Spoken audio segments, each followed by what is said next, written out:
Hello everyone! Welcome to my YouTube channel, Kuya Awi Bicolano ako.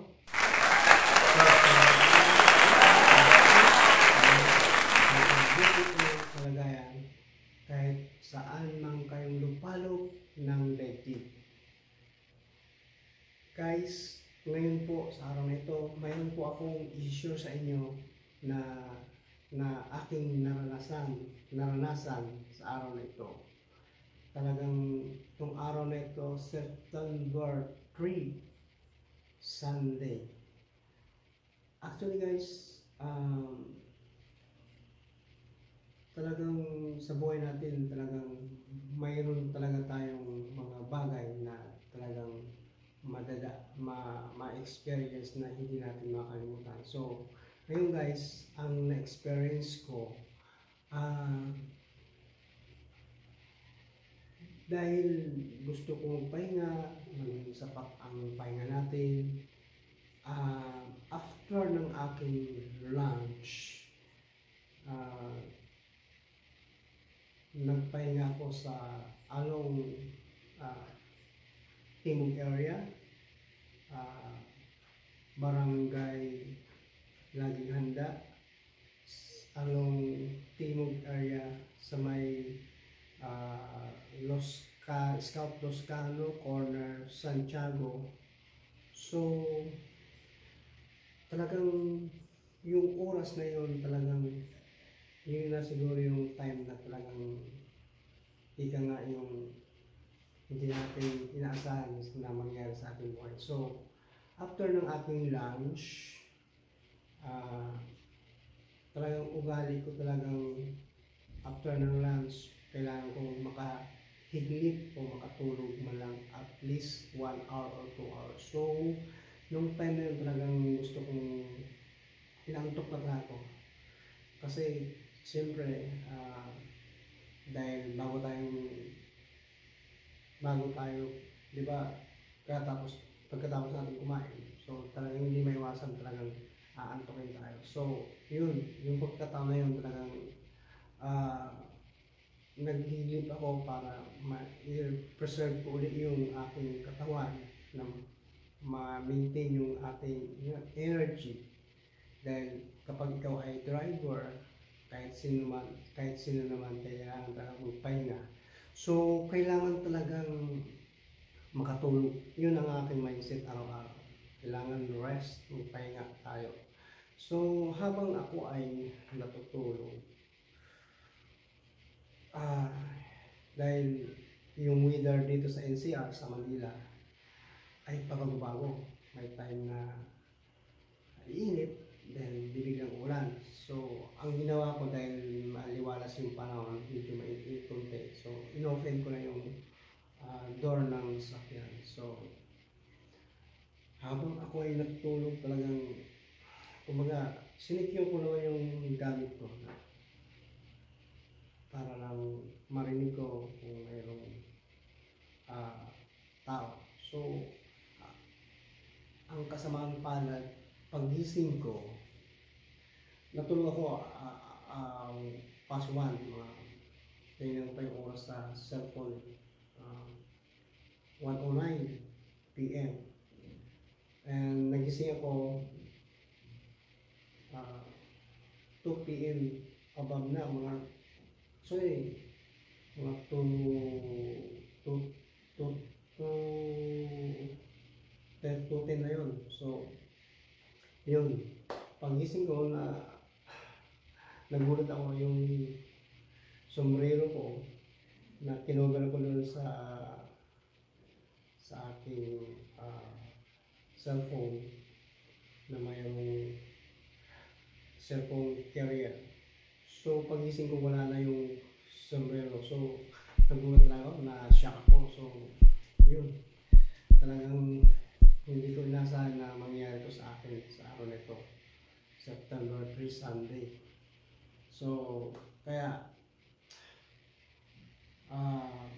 pasalamat din ako dahil walang nangyari sa akin. Siguro kung nagising ako nung time na na ako yung aking cellphone o yung bag ko, siguro magkagulatan kayo. Either mayroon siyang dalang baril, baka mabaril ako. So, pasalamat ako dahil walang nangyari sa aking sarili. Buhay ako. So, yan ang mga sinasabi natin na sa ibang kapwa natin na ayaw, gusto kasi nila maging instant agad yung kitain nila. Ayaw nila magpagod. Gusto instant agad, kaya naisipan nila na gano'n lang ang gagawin nila para mabilis kumita, maghanap ng financial na kailangan nila sa kanilang. So, yan ang sinasabi lagi na hindi lumalaban ng patas sa larangan ng paghanap buhay. So, kaya naalala ko yung sabi ni Duterte, kapag ang isang tao na involved na sa masamang gawain, sample, di ba, yung drugs, talagang hindi niya daw talagang magbabago. Gagawa rin talagang paraan para lang masustain nila yung habit nila. So, kaya gumagawa na lang sila ng maling pamaraan, magnakaw, okay? So, kaya nag-recall sa akin yun. Kumbaga, nakakamiss din talaga si former President President Rodrigo Roa Duterte na yung kanyang pananaw, no? Yung kanyang, kumbaga, mayroon siyang kamay na bakal na ini-impose. Yan ang nag-break sa akin, na tumanim sa aking isipan na kung gusto mong maging presidente, kailangan handa kang pumatay ng tao. Kaya doon ako nagising, kumbaga, na-challenge ako doon. Kakaiba tong presidente. So, kaya naibuto ko siya. Doon nag-twist yung aking mind. So, kaya nakakamiss din talaga. Kailangan talaga mayroong kamay na bakal. So, hindi tayo against sa kapwa natin na nakakagawa na ng mga kasalanan. Kasi mayroon nga tayong kanya-kanyang status. Yung, kumbaga, may kanya-kanya tayong kapalaran sa ating buhay. Okay. Pinagpala ang mga taong magaganda ang kalagayan, sa mabuting sitwasyon, sa mga taong mula sinapupunan pa lang, di ba? Hanggang lumabas sa mundo, hanggang nagkaroon ng buhay at sinilang at nagkaroon ng kaisipan at mayroon ng sariling pananaw. Mapalad kayo, tayo, dahil hindi tayo masama. Wow! At laban tayo ng patas sa ating hanap buhay. So, kaya nag-recall sa akin yung pananaw ng ating former President Rodrigo Roa Duterte. So, ganda ng buhay. Kailangan talagang malawak ang ating pananaw sa ating kapwa. Kailangan maging vigilant tayo. Kailangan aware tayo. So talagang may time din talagang hindi tayo, nakalimot tayo sa ating security. So my point is, kailangan, so gusto ko lang i-point na maging aware tayo sa ating pagkakaligiran, sa ating sarili, at the same time sa ating mga ginagalawan. So, kaya ina-advise ko sa ating mga kababayan, mga kaibigan, mga kapatid, okay, kapamilya, maging aware tayo. Iwasan natin mga lugar na hindi tayo secure. So, actually, kaya naman ako ay nandoon sa location na yan. Dahil mayroon CCTV Actually, nung pumunta ako sa barangay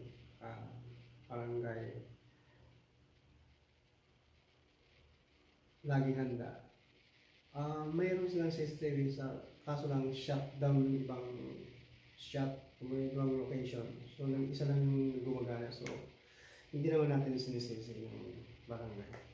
Kasi, yun nga, sinabi nila na talagang total shutdown yung kanilang sa CCTV. So,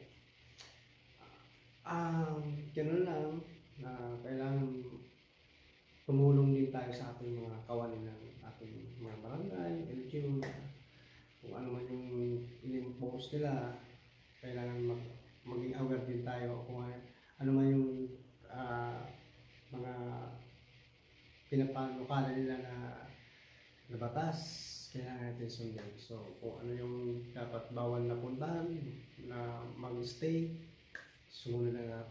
Kasi yung lugar na kasi yun, talagang pag nasa sa QC talaga, o doon talaga yung aking kumbaga, talagang pinapahingahan. So, nagkataon lang talaga na Sunday, wala masyadong taong dumadaan. So, siguro, noong mga time na yun, siguro titik ka na siguro, or sinisorbe natin siguro.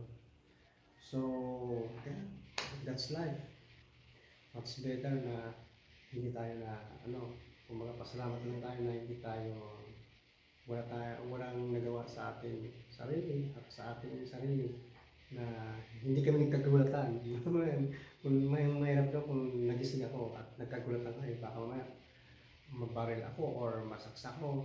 Kasi naalala ko yung nangyari na incident na nangyari din dyan sa may Visayas lang, Avenue sa Quezon City. Yung abogada na buntis na bumaba lang sa kanyang sakyan at bumili sa establishment. So, pagbalik niya, nagkabulagaan sila, right? Nagkabulagaan, yan. Yung magnanakaw, hinit yung abogada na buntis. So,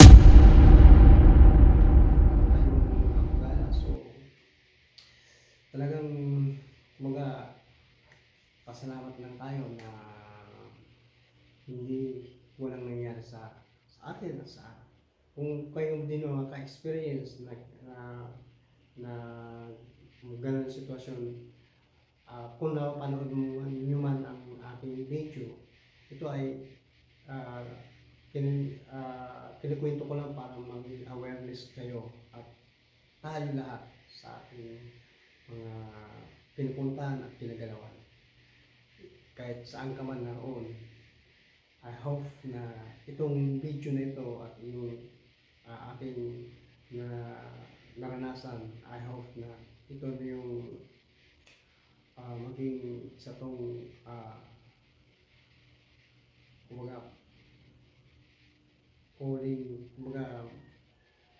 maging isa tong halimbawa na maiwasan nyo yung mga bagay-bagay na mangyari sa inyo na nangyari sa akin na hindi maganda. So, I hope na mayroon ako na share sa inyo. Maging vigilant tayo, maging aware tayo sa mga nangyayari sa ating kapaligiran. Kaya, salamat lang na walang nangyayari sa akin. Kaya muli, salamat sa inyong panonood. I hope na mayroon kayong natutunan. Kaya ang natutunan ko dito, maging aware ako sa ating pinupuntahan at maging vigilant. Okay, muli, salamat na marami sa inyong panonood sa aking pag-share sa ating vlog. I hope na mayroon kayong natutunan. I-share nyo ang aking video para mayroon din tayong upang panood din ang aking video para ma-educate natin at maipakalat natin ang awareness, ang aking karanasan upang hindi na mangyari sa iba pa na sa ating kapwa. Muli, ako si Kuya Awi nagsabi, Diyos mamalos sa Endo the Boss. I love you guys. Kaya,